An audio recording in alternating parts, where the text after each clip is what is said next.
Hello, everybody. Paul Giancarella here from Healthy Mindset, changing and transforming your life one thought at a time. This is episode 4, I believe. 4? Are we on 4? Yes.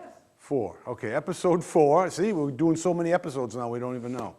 But this is great. We have a special guest today. We refer to him as Traveling Tom, and we'll hear a little bit about his adventures, both physically and mentally. But what I wanted to get into prior to our interview portion of the show, wanted to talk about paradigms. Some of you may have never heard of that term. Others may have heard of it occasionally. And essentially, what a paradigm is, it's a mental program, if you will, that's in our subconscious mind that has almost exclusive control of our habitual behavior.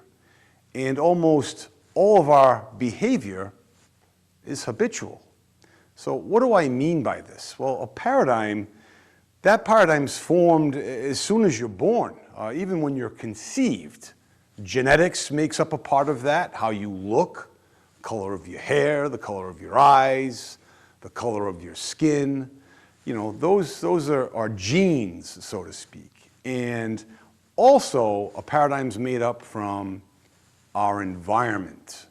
You know, I happen to be born in the United States, but if I was born as a baby and sent over to, say, China, I would be raised speaking Chinese and have different customs and more than likely different beliefs. And that's a very big concept for all of us to understand. And what I mean by that is we are in fact a product of our environment. You may hear the term that you are, your income is going to reflect the 5 people that you hang out with the most, so to speak.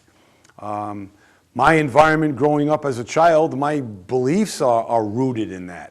That does not mean I can't change my beliefs. I certainly can. But when we come up and grow up with a certain belief system and a appetite to certain foods and things, that's generally from our environment. And with the genetics and the environment, that composes this paradigm. And that paradigm may limit us in what we want to do in our lives. So if we try to, say, for example, lose weight from our bodies, and we drop 50 pounds, well, you've seen that before. It's not a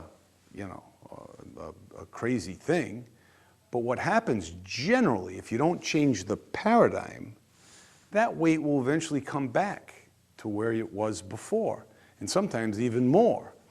And the analogy I can use for this paradigm is like a thermostat set in your home.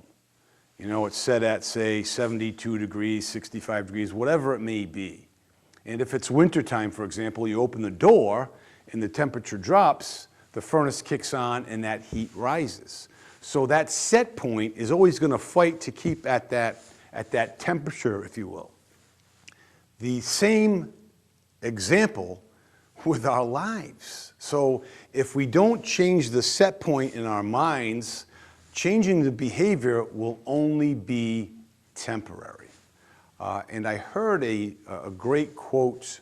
I shouldn't say heard because I read it today. And I first read it probably about 5 years ago. And it said, ships do not sink because of the water around them. They sink because of the water that gets inside of them. That's a big connotation. Don't let the outside world sink your ship. We can't let that negativity of the outside world affect us. And some of you may say, well, geez, Paul, I had a loved one die, or I lost my job, or I had a breakup, I had a divorce, whatever it may be. That's understandable. And yes, you have to mourn certain things, you have to adjust to certain things, but you cannot allow that to keep you down. You have to control your emotions. When your emotions control you, you are not in control of your life. And that's a very big point that I want all of you to understand. Because when someone says something or does something that angers us and gets us upset, we become emotional. And when we become emotional, we just think about that or whatever it may be. And we need to be able to allow ourselves to dismiss things that upset us and accept things that please us. Easier said than done. Both of these phones are zeroed out, so I have no idea where we are on time, but I'm gonna wrap things up by saying this. I'm excited to have Traveling Tom with us because it gives us another perspective on what we're talking about here today. So it's not just Dr. Beth and Paul. We have another perspective from Tom, Traveling Tom, which is a great thing. So we will come back to you in about 2 minutes, 3 seconds, and it's going to feel like nothing because we'll have it all zoomed in together. So talk to you soon. Bye-bye.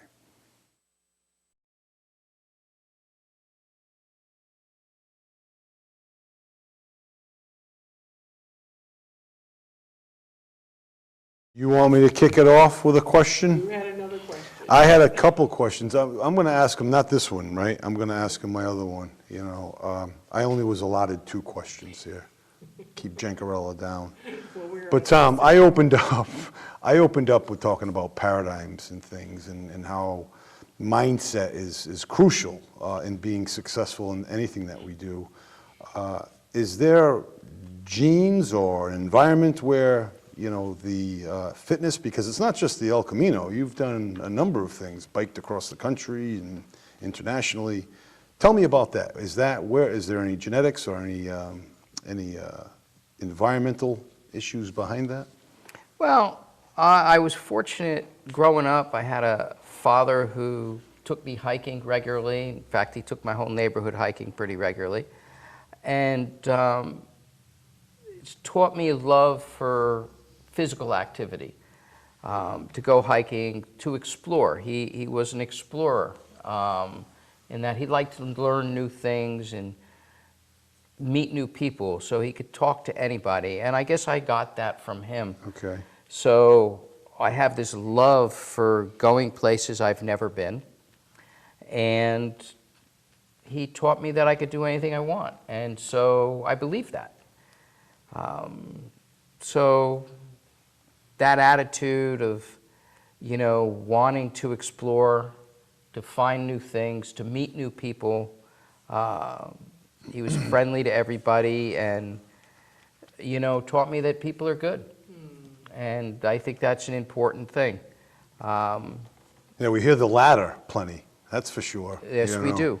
We're always hearing negative things about people, but you mentioned I've traveled different places. I've been to 18 countries, 43 states, either on a bicycle or a backpack. Nice. I love it.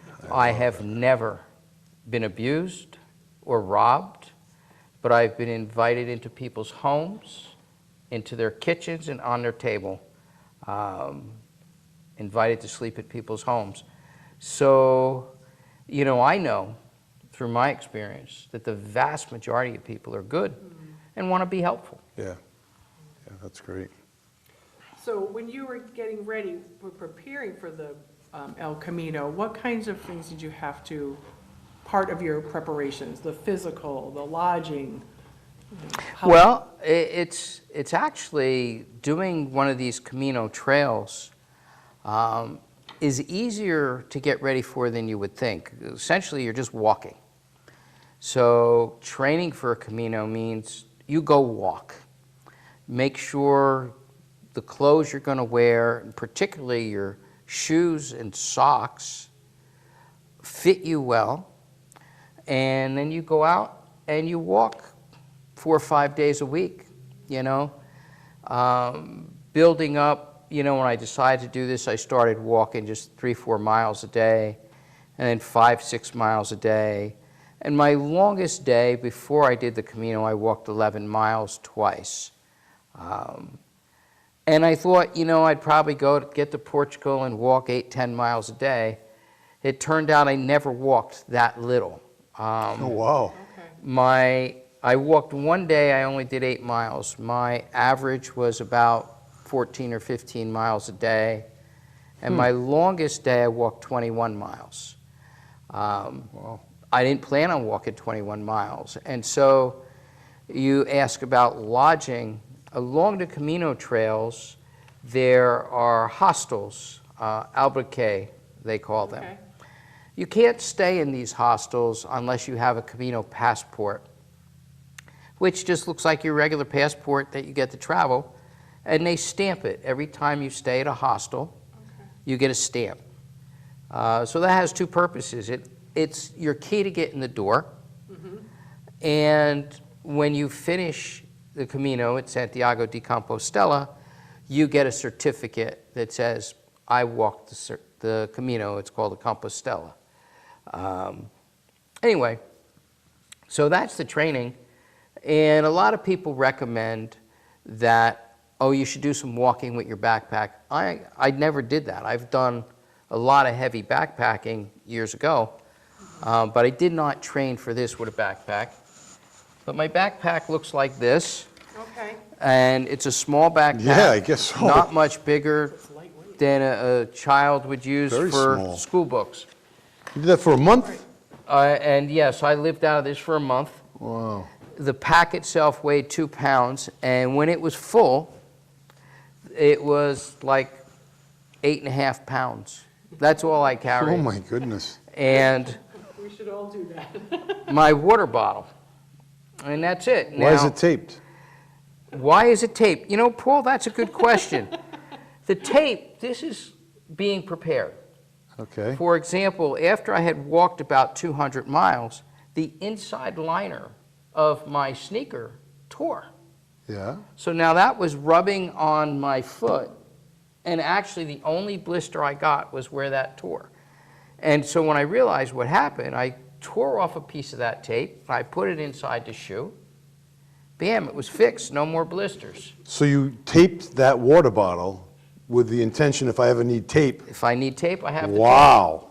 That's a Boy Scout right there. So, that's something you learn when you travel, you have to be prepared a little bit. Yeah, that's great. So, anyway, so that's the prep. You're staying at these hostels. A lot of people say, I'll make a reservation for every night. And so there's two schools of thought. I could call and make reservations for every night I'm going to stay when I'm walking this Camino. But then I have to stay there. So if I think, like I thought I'd walk maybe 10 miles a day. So if I made a reservation every 10 miles. Oh, right. Well, what happens that day I walk 21? Yeah. Now all my reservations are wrong. So by not making a reservation and having faith Yeah. that things work out, Yeah. And they did. then I can walk as far or as little as I want. So I may come across a town that I think, this town's really nice. Is there a place to stay here? And I could look on the app, the Camino app, and say, yeah, there's a place to stay here. Let me go there. And, if I get to a town where I had a reservation, which I didn't, if I had made a reservation and I got to a town, I thought, gee, there's nothing here. Now I'm stuck. But because that wasn't my plan, I just walked until I found a love place that. I wanted, or I was tired and I would stop. And was that easy when you would contact contact one of the hostels and say, I there is something available, or no, you need to just walk another 40 I, miles? I, on my whole trip, I only came to one town that there were a couple of hostels there that were full. So then I had to walk on, and I had to walk another couple of miles, and I wound up staying at a beautiful place. So that is a possibility. So you have to be flexible, Yeah. and say, well, okay, if the place I want to stay isn't available, I may have to go a little further. It's not a problem. Did you find that it was relatively safe, taking this whole, Yes, Sure. and again, I'll reflect back on what I said earlier. People are good. So in all my life's travels, people have helped me. I was pickpocketed once in Rome. Other than that, I've never had a problem. The Camino is amazingly safe, and in fact, a lot of women will hike the Camino alone. Okay. Wow. And I would venture to guess 20 to 25% of the people hiking the Camino while I was there Okay. were women hiking by themselves. Because on the Camino, when you're walking, it's a particular route. You're staying in these hostels, so you're meeting other people, and there's always other people around, you know. So it makes people feel more safe or not alone, you know, because a lot of people, they don't like to be by themselves. And walking this Camino, there's always somebody to walk with if you want to, Right. you know. There were days I walked with people all day. There were days that I just felt like walking by myself because, oh, maybe I want to stop and see this particular attraction or whatever, a historical marker, or, you know, I want to take a little side trip up a waterfall, you know, so. And you met quite a few people from all different countries. You were sharing earlier, the majority of, Yes. The particular time I went was before and after Easter, and that's a time when a lot of Germans have their vacation. So there were a lot of Germans on the trip, more so than the rest of the time of year probably. And I, in fact, was in a hostel one night. There were 10 people altogether, and I was the only person that wasn't German. But everybody spoke English, and we were sitting down for a communal dinner, and somebody started speaking in German, and a woman that was there, Corina, says, well, we should all speak in English so Tom could understand. So people are trying to help each other out and understand. That's great. I was at another hostel, a larger place that had a communal dinner. There were 40 people sitting down to eat at the same time, and there were 8 languages spoken. So people from all over, and people from every country of the world hike these Caminos. So you meet people from everywhere. I walked one day with a woman from Angola. I walked with people from Scandinavia. You know, just wherever. You know, it's interesting. when you're taking their walk, is it in different strides? Like some days there could be quite a few people walking, or? Yeah. Not? Does it fluctuate of? Well, you know, it depends on when you start. So, like when I started, you know, maybe hundreds of people started that day, Okay. and they're all kind of spread out. But, you know, you walk a general pace, so you'll wind up seeing a lot of the same people. Okay. So, yeah, I don't know if that answers your Yeah, no, question it does, exactly. It does. I was just trying to get an idea. Tom, did you get married on the El Camino? by any No. chance? You did?